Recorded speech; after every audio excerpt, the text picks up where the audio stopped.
ఏపీలో రొయ్యల ఫీడ్ ధరల పెరుగుదలపై బీజేపీ ఎమ్మెల్సీ సోము వీర్రాజు సంచలన కామెంట్స్ చేశారు. ఏపీలో కేవలం 5గురి చేతుల్లోనే ఆక్వా రంగం ఉందని, వారి చేతుల్లోనే ఫీడ్ కంపెనీలు, హెచరీస్, అలాగే ప్రాసెసింగ్ యూనిట్లు, ఎగుమతులు ఉన్నాయన్నారు.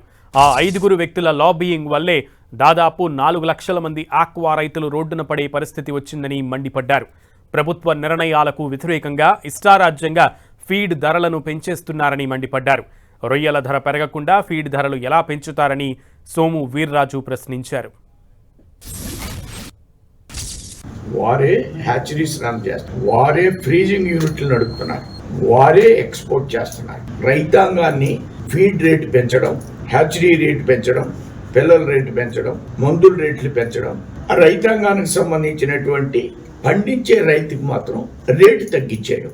దీనిలో కూడా వాడొక గ్రూప్గా ఏర్పడుతున్నారు, ఒక ల్యాబీగా వ్యవహరిస్తున్నారు. ఈ ల్యాబీ మూలంగా 4 లక్షల మంది రైతులు ఈ రాష్ట్రంలో విరవలాడుతున్నారు.